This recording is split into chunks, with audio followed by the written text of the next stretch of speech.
This is a kind of like great thing and a kind of not so great thing. The thing is that I have been looking for one animal this year. You guys know it. It's the banana camo, the banana super chocolate pinstripe. And guess what? We actually hit it, but we hit 3 of them, believe it or not. And I wasn't here to cut them, but the bad news is they can handle Lucy with the tour while I'm cleaning the cage. What can possibly go wrong? What can you do? Okay, so on to the bad news after we've seen some amazing things in the vlog.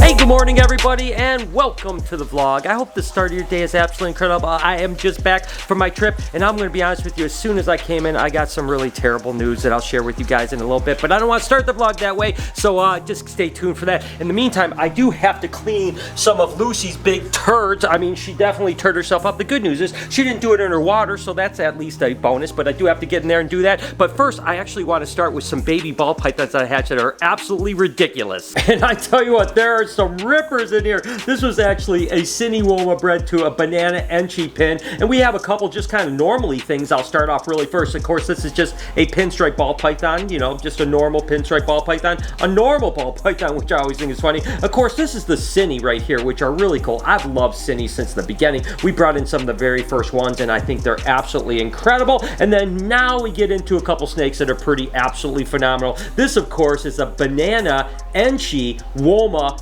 pinstripe. So it's got almost all the genes in it minus the cinnamon, and it is a ripper. That thing is incredible for sure. But I tell you what, when you get into the all gene animal, you just add that one layer, which is a cinnamon. So this is a banana Cinny enchi Woma pinstripe. So everything involved in that gene, and take a look at that. I mean, when this thing hatched, I almost was like, what in the world? I literally opened the box in the incubator and I was just like, holy cow, this hatched, of course, when we were gone, so we didn't cut him, obviously, for you guys, or I would have been freaking out when we cut that egg for sure. Oh, we got a bunch of snakes trying to escape over here, but unbelievable. I mean, the oranges in this animal, ooh, doggy. I tell you what, that is one of the prettiest snakes I've produced this year for sure. Now I'm going to move on to this next clutch, and this is a kind of like great thing and a kind of not so great thing. The thing is that I have been looking for one animal this year. You guys know it. It's the banana camo, the banana super chocolate pinstripe. And guess what? We actually hit it, but we hit 3 of them, believe it or not. And I wasn't here to cut them, but the bad news is that this was a pastel chocolate female, and then it was bred to the chocolate spinner.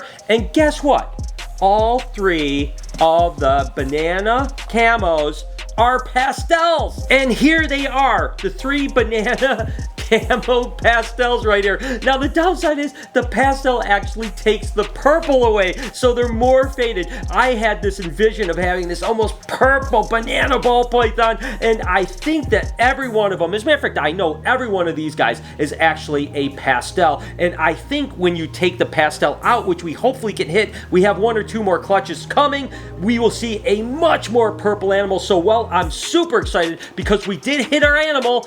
The downside is that we missed it because there was a pastel and they may not look quite as pretty. It's weird how sometimes when you add a gene, it actually takes away from a gene. Now the good news is that they're beautiful and genetically they're amazing, so that is awesome. And to hit 3 of them is unbelievable. I absolutely am over the moon about that. The fact is there's some really amazing animals in this clutch. I mean, again, here we have a pastel chocolate pinstripe right here that is just ridiculous. Remember, we produced the banana chocolate pins that were really incredible. This is the pastel version, and you can tell the purple is more muted, right? Because those other ones were really bright purple. So as soon as you get in that pastel into it, things kind of change a little bit. This happens to be a banana chocolate spider ball python right here. So again, lots of different layers. And then of course, this is actually a really cool animal too. We produced a couple of these. This is the banana chocolate spinner. So we produced amazing animals, and here's a little chocolate right here. You just get an idea of an actual chocolate animal. Now this is, believe it or not, is one of only 2 animals in the entire clutch of I think 8 or 9 eggs that wasn't a pastel. So we hit everything pastel. We have a little spinner ball python, which is a spider pinstripe, and we have the chocolate, and then everything else was banana, and everything else was chocolate, and everything else was pastel in a combination. But I tell you what, don't get me wrong guys, I love these little buggers and I am super excited to see them.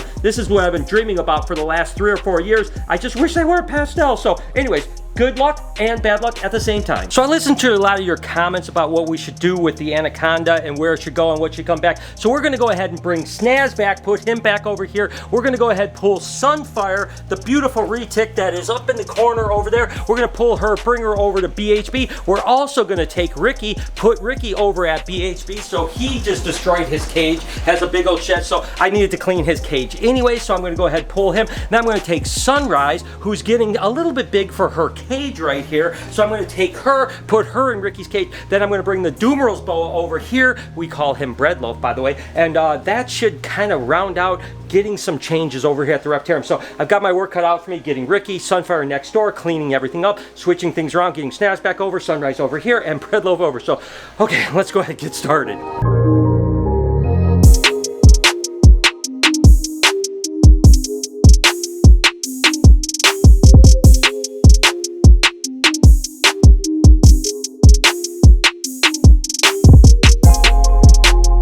For you guys that don't know, this is actually Breadloaf. He's a Doomeral's boa, absolutely amazingly stunning animal, really placid.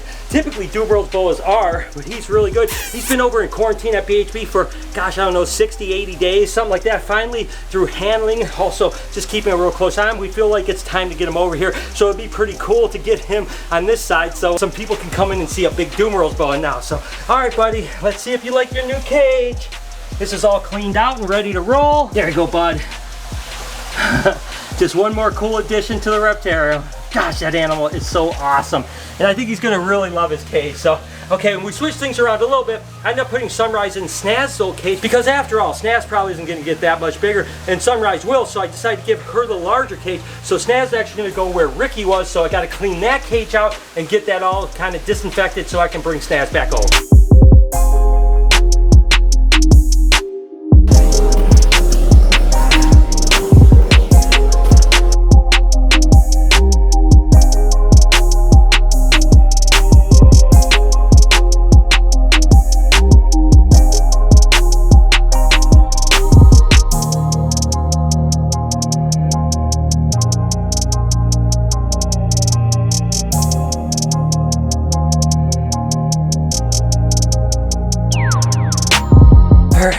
We got Snazzy going into his new habitat, which I think will be better because, you know, he's a smaller animal. He's a male that doesn't eat a ton, so he's probably not going to get 18 foot, you know? So this big enclosure here that Ricky used to be in will probably be perfect for him. And then Sunrise has a lot of opportunity to grow much bigger in Snaz's old thing. So it's cool to get Snaz back over here because he's such a good animal. And hey, now we have two more animals with the Doomeral's boa, Breadloaf, and of course the anaconda, which we've yet to quite name yet. So we've got two more animals that people are going to be able to hold over here at the Reptarium. I mentioned earlier in the vlog that we had to clean Lucy. Not real big, she just has a little bit of mess, shouldn't take us too long. So I thought to myself, the fact that Noah and Eric have a tour that's about to show up, I thought, why not just go ahead and incorporate the two? They can handle Lucy with the tour while I'm cleaning the cage. What can possibly go wrong? So let's go ahead and get onto that. We're about to get started. You guys are from Alberta?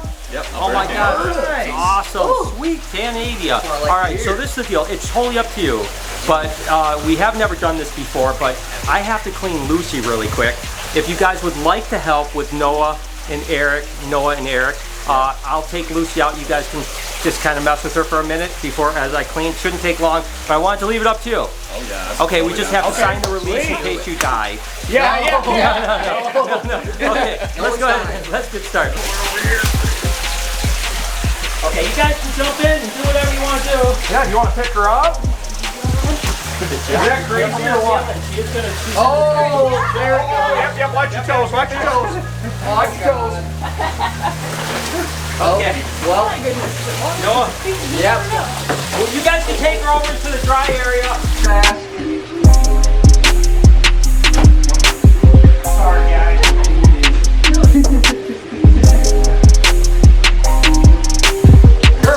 Well, that was fast. Sorry, guys. What can you do? Trying to find a gap. There's not enough 20-foot snake for you? All over my shoe. I'm so sorry. It's okay. We can go over to the Shelby now. Oh, I hear it again. Oh! You alright? You alright? Man, no!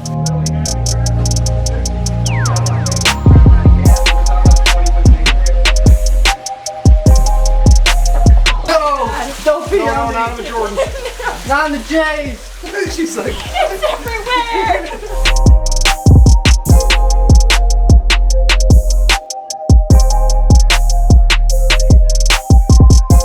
this thing cuddled me right now. I just give up. Yep. That's it. It's okay. I just do a You're couple. done.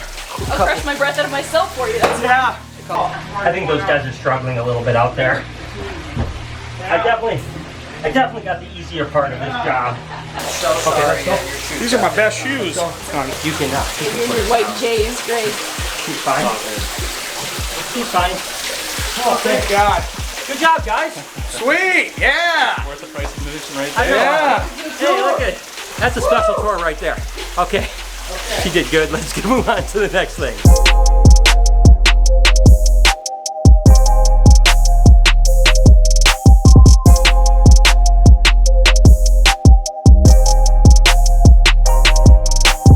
Okay, so on to the bad news after we've seen some amazing things in the vlog, and I don't want to get you guys down. I mean, this is just part of working with animals.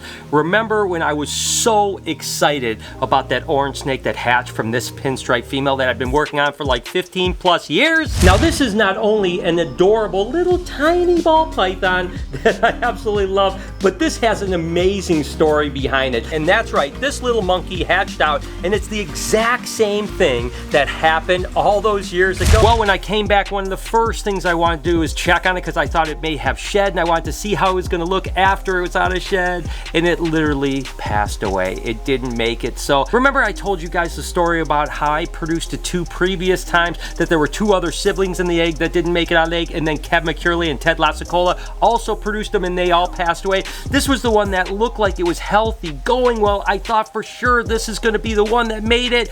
Obviously it didn't, and there must be something wrong with that specific gene. Now you got to remember, guys, I didn't try to produce it. It wasn't a combination. It just kind of popped up. All 3 times over the last 15 years that I produced this animal, it was a random spontaneous thing that popped up. We talked about the null gene, potentially something that's riding in the pinstripe gene that's causing occasionally to these orange animals to be produced. Well, the fact is not every animal is viable. Not every mutation is viable. There's a saying that says all recessives concentrate, which means sometimes when you are going for a phenotype or a color pattern, there's other genetic mutations in that causes lethal genes. And apparently this one was the one.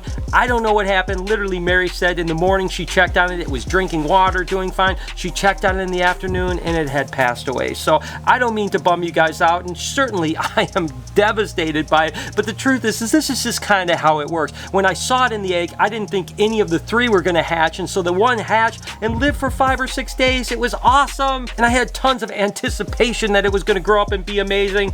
It didn't work out, guys. I'm not going to try to reproduce those again. I didn't try to produce it that time. So hopefully, I hate to say this, I hope I never produce one again, because it's a bummer when you finally lose them. But again, I don't mean to take you guys down or anything like that. I want just to let you guys know that although I was super excited about it, it didn't work out, and that is just part of working with animals. And doesn't make it any easier, but there it is, guys. The Orange Snake project is history. Certainly an absolute bummer what happened with the Orange Snake. I was definitely so hyped on that project, but listen, that's kind of how it goes. So I want to end this vlog on a positive note and show you just a really cool video up here. A whole playlist of stuff that you guys can hopefully enjoy and kind of cruise through. Over here you can subscribe, and please turn those post notifications on. Be kind to someone, and I promise I will see you guys tomorrow.